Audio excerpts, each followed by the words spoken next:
আমি আছি টাঙ্গাইল শহীদ মারুফ স্টেডিয়ামে।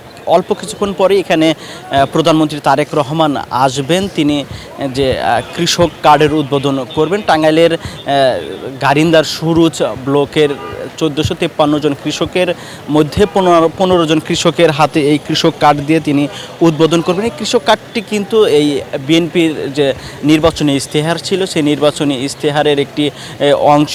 আর এই যে প্রধানমন্ত্রী টাঙ্গাইলে আসছেন, এতে কিন্তু টাঙ্গাইলের যারা নেতাকর্মী রয়েছেন, সাধারণ মানুষ রয়েছেন, তারা খুবই উচ্ছ্বসিত। আমরা দেখেছি যে আইনশৃঙ্খলা বাহিনীর সদস্য যারা রয়েছেন, তারা কয়েকদিন যাবৎ বিভিন্ন গোয়েন্দা ইউনিটের মাধ্যমে তারা তাদের তৎপরতা চালাচ্ছেন। আর এদিকে যারা নেতাকর্মী রয়েছেন, তারা এই প্রধানমন্ত্রীর কাছে বিভিন্ন দাবি তুলে ধরেছেন। তারা বলছেন যে টাঙ্গাইলকে সিটি কর্পোরেশন করতে হবে, পাশাপাশি টাঙ্গাইলের যে যমুনার ভাঙন, সেই ভাঙন রোধে স্থায়ী বেড়িবাঁধ নির্মাণ করতে হবে। পাশাপাশি তারা বলছেন যে টাঙ্গাইল শহরের ভাল্লুককান্দিতে একটি এয়ারপোর্ট রয়েছে পরিত্যক্ত, সেই পরিত্যক্ত এয়ারপোর্টটি চালুর জন্য কিন্তু তারা জোর দাবি করেছেন প্রধানমন্ত্রীর কাছে। আর পাশাপাশি এখানে দলীয় নেতাকর্মী যারা রয়েছেন, তারা বলছেন যে টাঙ্গাইলকে প্রধানমন্ত্রী টাঙ্গাইলে আসায় টাঙ্গাইলের নেতাকর্মীদের যেমন উচ্ছ্বসিত, তেমনি জেলার সার্বিক উন্নয়ন হবে। পাশাপাশি নেতাকর্মীরা বলছেন যে প্রধানমন্ত্রী টাঙ্গাইলে আসার পর দলীয় কার্যক্রম আরও গতিশীল হবে বলে তারা নেতাকর্মীরা জানিয়েছেন। আমরা দেখেছি যে সকাল থেকে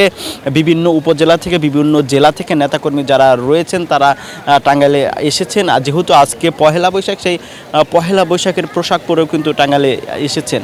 আর এদিকে প্রধানমন্ত্রীর যে কর্মসূচি রয়েছে, সেই কর্মসূচি থেকে আমরা জানতে পেরেছি যে এখানে তিনি আসার পর এই স্টেডিয়ামে পরবর্তীতে তিনি পৌর উদ্যানের যে কৃষি মেলা, সেই কৃষি মেলার উদ্বোধন করবেন। এবং এর এক ফাঁকে মজলুম জননেতা মৌলানা আব্দুল হামিদ খান ভাসানীর মাজার রয়েছে সন্তোষে, সেই সন্তোষে গিয়ে তিনি মাজার জিয়ারত করবেন। আমরা দেখেছি যে একদিকে যেরকম নেতাকর্মীরা, সাধারণ মানুষ উচ্ছ্বসিত, তেমনি যারা আইনশৃঙ্খলা বাহিনীর সদস্য যারা রয়েছেন, তাদেরও কিন্তু ব্যাপক তৎপরতা চালাচ্ছে।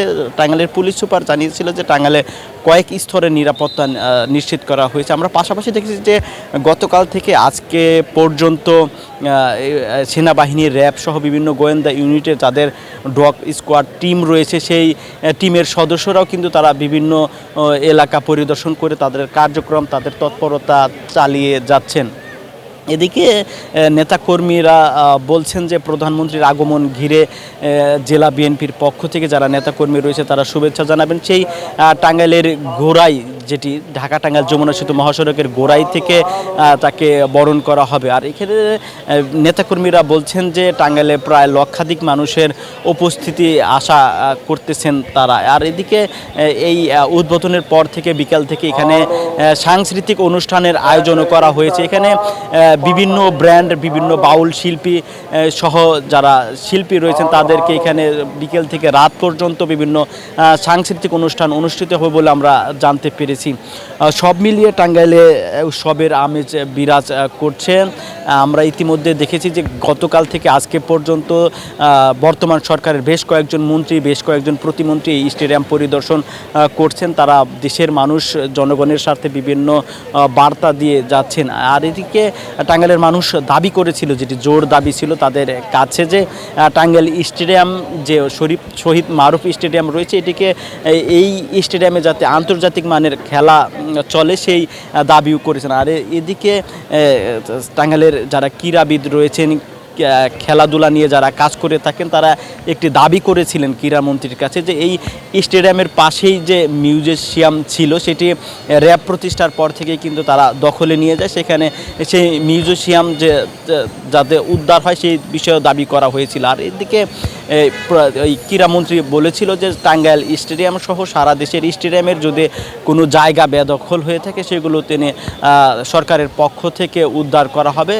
এবং যারা খেলোয়াড় রয়েছেন, বিশেষ করে তারা বলেছিলেন যে শিশু থেকে যুবক পর্যন্ত সকলেই যেন খেলায় ফিরতে পারে, সেই জন্য সরকারের পক্ষ থেকে প্রয়োজনীয় পদক্ষেপ গ্রহণ করা হবে। আমরা দেখেছি যে কৃষক থেকে শুরু করে নেতাকর্মী এবং বিভিন্ন সরকারি দপ্তরের ঊর্ধ্বতন কর্মকর্তারা কিন্তু স্টেডিয়ামে আসছেন, তারা প্রবেশ করছেন। আমরা দেখতে পাচ্ছি যে সকলেই এখানে খুবই উচ্ছ্বসিত রয়েছেন এই প্রধানমন্ত্রী তারেক রহমানকে এক নজর দেখার জন্য। সব মিলিয়ে টাঙ্গাইলে উৎসবের আমেজ বিরাজ করছে। যেহেতু একদিকে পহেলা বৈশাখ, অপরদিকে প্রধানমন্ত্রী আসছে, সেই ক্ষেত্রে এই টাঙ্গাইলের মানুষের মাঝে উৎসাহ উদ্দীপনা প্রায় দ্বিগুণেরও বেশি। নেতাকর্মীরা খুবই উচ্ছ্বসিত।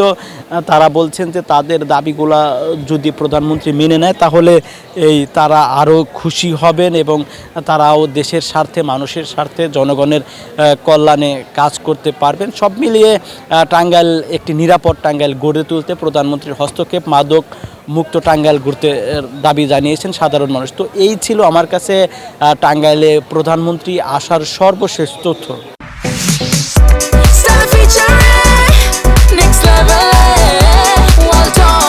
Side by side fridge